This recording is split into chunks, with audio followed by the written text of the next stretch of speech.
दोस्तों, क्या आप जानते हैं कि ताजमहल को बनाने वाले मजदूर शाहजहां से नाराज हो गए और इस भव्य मकबरे में एक गलती छोड़ दी थी।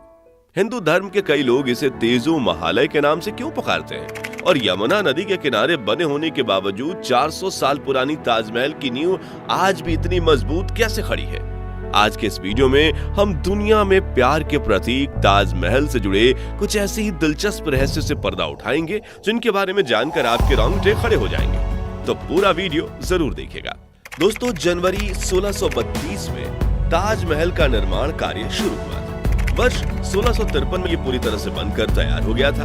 कहा जाता है कि ताजमहल बनाने में शाहजहां ने उस वक्त के 400 करोड़ रुपए खर्च किए थे, जिससे उनके शाही खजानों के भंडार खाली हो गए थे। वहीं इस खूबसूरत इमारत को बनाने में 20,000 मजदूरों ने 21 साल तक दिन रात काम किया था।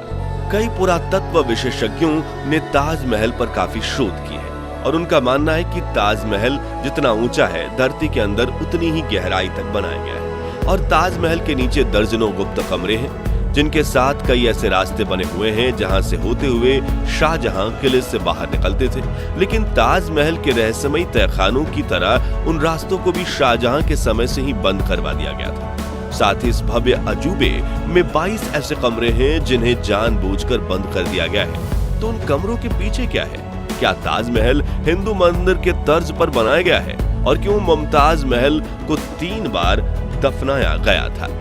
और जानेंगे ताजमहल बनाने वाले 20,000 मजदूरों के हाथ काटने के आदेश के पीछे की कहानी क्या है। इन सभी पहेलियों को सुलझाने से पहले आइए इतिहास के पन्नों में दर्ज ताजमहल बनाने के पीछे की कहानी जानते हैं। तो कहा जाता है कि 16वीं सदी में मुगल शासक शाहजहां ने अपनी बीवी मुमताज महल से बेपनाह प्यार किया। मुमताज न सिर्फ बला की खूबसूरत थी, बल्कि वो शाहजहां को भी राजपाट से लेकर सभी महत्वपूर्ण निर्णय लेने में सहायता करती थी।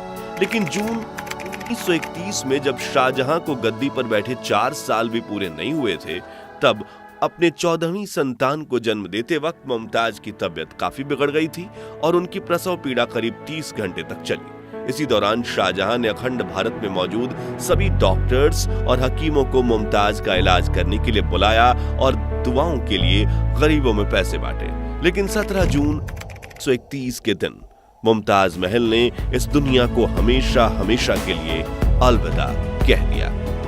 शाहजहां के बारे में लिखने वाले बताते हैं कि उन पर अपनी प्रिय बीवी की मौत का काफी बुरा असर हुआ और पूरे 1 हफ्ते तक ना वो अपने कक्ष से बाहर आए और ना ही उन्होंने राजपाट के किसी काम में हिस्सा लिया। उन्होंने संगीत सुनना, गाना और अच्छे कपड़े पहनना सब कुछ छोड़ दिया। अगले 2 सालों तक उसके बाद हर बुधवार को जिस दिन मुमताज का निधन हुआ था, उन्होंने सिर्फ सफेद कपड़े ही पहने। लगातार रोने की वजह से उनकी आंखें कमजोर हो गईं और उन्हें चश्मा पहनने के लिए मजबूर होना पड़ा। मुमताज के लिए उनका बेपनाह प्यार इतना सच्चा था कि वो दुख, दर्द और पीड़ा में शारीरिक रूप से भी कमजोर होने लगे। उदाहरण के रूप में इस घटना से पहले उनकी दाढ़ी और मूंछों में इक्का दुक्का ही सफेद बाल हुआ करते थे, जिन्हें वो अपने हाथ से तोड़ तोड़ कर फेंक देते थे। लेकिन कुछ दिनों के भीतर उनकी 1/3 दाढ़ी सफेद हो गई। इस समय उन्होंने राजगद्दी छोड़ने का भी मन बना लिया। फिर उन्होंने ये सोचकर ऐसा नहीं किया कि बादशाहत एक पवित्र जिम्मेदारी है जिसे निजी परेशानी के कारण नहीं छोड़ा जा सकता। साथ ही उन्हें अपनी बेगम मुमताज की आखिरी इच्छा भी पूरी करनी थी। दरअसल मरने से पहले मुमताज ने शाहजहां से कहा था कि उन्होंने अपने सपने में एक ऐसा सुंदर महल और बाग देखा है जैसा इस दुनिया में कहीं नहीं। मेरी आपसे गुजारिश है कि आप मेरी याद में वैसा ही एक मकबरा बनवाएं।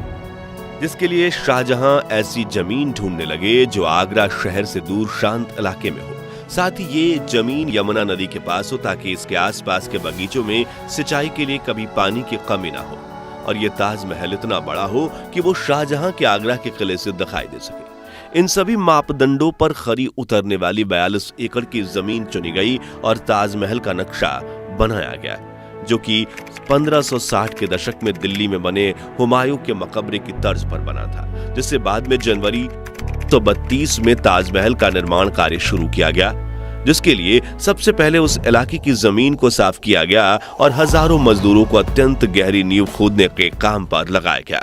इस दौरान ताजमहल को पूरी तरह बन जाने से पहले बाहरी नजरों से बचाने के लिए शाहजहां ने लकड़ी की बल्लियों और ईंटों का एक मचान बनवाया। इसे लेकर एक दिलचस्प किस्सा ये है कि जब ताजमहल पूरी तरह से बनकर तैयार हो गया था, तब शाहजहां को बताया गया कि ईंटों के मचान को गिराने में 5 साल का समय लग जाएगा। इस पर शाहजहां ने आदेश दिया गया कि गिराई गई सभी ईंटों उन मजदूरों की हो जाएंगी। नतीजन वो मचान रातों रात ही गिरा दिया गया और सभी मजदूर जितनी हो सके उतनी ईंटें लेकर जाने लगे। खैर, अब मुख्य कहानी पर वापस आए तो चूंकि ताजमहल यमुना नदी के किनारे बनाया जा रहा था, ऐसे में उसमें सीलन आने और नींव समय के साथ कमजोर होना तय थी। लेकिन शाहजहां चाहते थे कि ताजमहल हमेशा हमेशा के लिए एक चट्टान की तरह खड़ा हो। इसलिए उन्होंने अपने लोगों को इस समस्या का समाधान निकालने के लिए कहा। नतीजन ताजमहल की नींव लकड़ियों से बनाई गई। अब आप में से कई लोगों के दिमाग में यह सवाल आ सकता है कि नदी किनारे लकड़ियों की नींव पर बनी इमारत भला 400 सालों तक कैसे टिक सकती है? तो इसके पीछे यमुना नदी एक महत्वपूर्ण भूमिका निभाती है। दरअसल ताजमहल की नींव में इस्तेमाल की गई लकड़ियां एबोनी यानी आबनूस नाम के खास तरह के पेड़ की है। ये लकड़ियां एक तरह से पत्थर की तरह होती हैं, जो आम लकड़ियों की तरह पानी में तैरती नहीं बल्कि डूब जाती हैं। इन लकड़ियों की खासियत यह है कि इनमें दीमक नहीं लगती और सबसे महत्वपूर्ण बात यह है कि अगर आबनूस की लकड़ियों में हमेशा 30 से 40% नमी बनी रहे तो वो कभी खराब भी नहीं होती। और यमुना नदी का पानी इन लकड़ियों में पर्याप्त मात्रा में नमी पहुंचाता है। इसी वजह से लकड़ियां पत्थर से भी ज्यादा मजबूती से जमी हुई हैं। लेकिन कुछ पुरातत्व विशेषज्ञों को भविष्य में ताजमहल के कमजोर होने का डर सता रहा है, क्योंकि यमुना नदी का पानी कम हो रहा है और शायद वो भविष्य में पूरी तरह से सूख सकती है, जिससे ताजमहल की नींव को नमी नहीं मिल पाएगी। इसलिए यमुना के संरक्षण की कई परियोजनाएं चल रही हैं। आपको बता दें कि ताजमहल की नींव और उसके आसपास की कई संरचनाओं को लाल बलुआ पत्थर से बनाया गया है, जबकि मुख्य इमारत में सफेद संगमरमर का इस्तेमाल किया गया है, जिसमें 40 अलग अलग रत्नों को जड़ा गया था, जिन्हें शाहजहां ने दुनिया के अलग अलग देशों से मंगवाया था। जैसे कि नीले रंग के पत्थर लैपीज लजूली को अफगानिस्तान के खानों से मंगवाया गया था। हरे रंग के पत्थर को जेड को सिल्क रूट से काशगर चीन से लाया गया था। फिरोजा तिब्बत से लाए गए थे और मूंगा को अरब और लाल सागर से मंगवाया गया था। इसके अलावा वर्मा, श्रीलंका और मिस्र की नीली घाटी से भी कई कीमती रत्नों को लाया गया था। सबसे खास बात यह है कि भवन में लगने वाला संगमरमर 200 मील दूर राजस्थान के मकराना से लाया गया था, जिसकी कुछ चट्टानें इतनी भारी थी कि उन्हें लाने के लिए खास तरह की बैलगाड़ियां बनाई गई थी, जिसे 30 मवेशियों के साथ खींचने में भी दिक्कत आती थी। इसी सफेद संगमरमर की बदौलत ताजमहल अपना रंग भी बदलता है। जी हाँ, दिन के अलग अलग पहर के हिसाब से ताजमहल भी अपना रंग बदलता है। सुबह देखने पर ताजमहल गुलाबी दिखता है, शाम को दूधिया सफेद और चांदनी रात में सुनहरा दिखता है। ऐसा सफेद संगमरमर पर सूरज और चांद की रोशनी पड़ने के कारण होता है। दोस्तों, ताजमहल में नदी के तट वाले भाग में संगमरमर की नींव के ठीक नीचे लाल पत्थर से बने 22 कमरे हैं, लेकिन भारत के पुरातत्व विभाग ने इन कमरों पर ताले लगा दिए हैं। कोई नहीं जानता कि इनमें क्या है। कहा जाता है कि इन 22 कमरों की दीवारों और छतों पर हिंदू देवी देवताओं के चित्र बने हुए हैं और इनके बीच से एक 33 फीट लंबा गलियारा है, जिसके दोनों सिरों में ईंटों के ऐसे दरवाजे बना दिए गए हैं जैसे वो दीवार की तरह प्रतीत हों और पर्यटकों का ध्यान उन कमरों पर ना जाए। बताया जाता है कि सन 1934 में दिल्ली के एक निवासी ने दीवार में मौजूद एक छेद के जरिए ताजमहल के तहखाने के अंदर जो कमरे थे उसमें झांक कर देखा तो वो हक्का बक्का रह गया, क्योंकि उसे उन कमरों के स्तंभ पर भगवान शिव और कई हिंदू देवी देवताओं की तस्वीरें भी दिखीं। साथ ही उस कमरे में बने विशालकाय रोशनदान भी दिखे, जो उस वक्त बड़े हिंदू मंदिरों में बनाए जाते थे। ये नजारा देखने वाले आदमी के मुताबिक उन रोशनदानों को संगमरमर के पत्थर से ढका गया है, जिसे देखकर लगता है कि किसी ने वहां हिंदू मूल को छुपाने का पूरा प्रयास किया था। वहां स्थानीय लोगों का ये भी मानना है कि ताजमहल पहले भगवान शिव का भव्य मंदिर था, जो तेजो महालय नाम से प्रसिद्ध था और उसकी छत से टपकने वाला पानी शिव जी के शिवलिंग पर बूंद बूंद करके टपकता था। इस मंदिर को समुद्रगुप्त ने बनवाया था, लेकिन फिर मुगलों ने भारत पर कब्जा किया और करीब 36,000 हिंदू मंदिर तबाह कर दिए और कुछ मंदिरों में कुछ थोड़ी बहुत फेर बदल करके उन्हें अपने धार्मिक स्थलों में बदल दिया और ताजमहल को भी उन्हीं में से एक माना जाता है। लेकिन इन बातों में कितनी सच्चाई है वो कह पाना मुश्किल है। ताजमहल निर्माण से जुड़ी एक कहानी ये भी है कि जब शाहजहां ने सभी मजदूरों के हाथ काटे जाने की घोषणा की ताकि वो कोई और ऐसी इमारत ना बना सके, तो मजदूरों ने इसकी छत पर एक छेद छोड़ दिया ताकि शाहजहां का खूबसूरत सपना पूरा ना हो सके।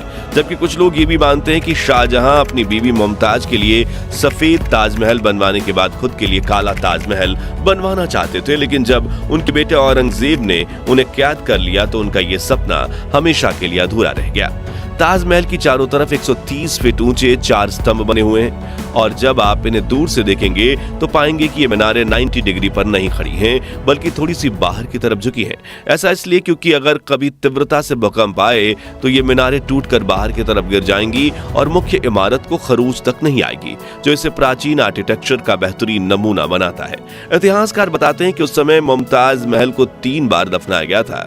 उन्हें सबसे पहले बुहारनपुर में तापी नदी के किनारे एक बाग में दफनाया गया। 6 महीने बाद उनके पार्थिव शरीर को वहां से निकालकर 15 वर्षीय शहजादे शाह शुजा की देखरेख में आगरा लाया गया, जहां 8 जनवरी 1632 को उन्हें यमुना के किनारे दोबारा दफनाया गया, जिसके बाद आखिर में उन्हें ताजमहल में दफनाया गया। आज ताजमहल को दुनिया का 7वां अजूबा और प्यार का प्रतीक कहा जाता है, जहां दुनिया भर से हर साल 70 से 80 लाख टूरिस्ट आते हैं और ताजमहल की खूबसूरती देख मंत्रमुग्ध हो जाते हैं। दोस्तों, अगर आपको ताजमहल से जुड़ी अनकही अनसुनी कहानी पसंद आई तो कमेंट बॉक्स में बताइए कि आप कभी ताजमहल देखने गए हैं या कब जाने वाले हैं। साथ ही वीडियो को लाइक और शेयर करके 11,000 लाइक्स के लक्ष्य को हासिल करने में हमारी मदद कीजिए और ऐसी ही दिलचस्प वीडियोस देखते रहने के लिए इस चैनल को सब्सक्राइब करके पास वाली घंटी जरूर बजा दीजिए। धन्यवाद।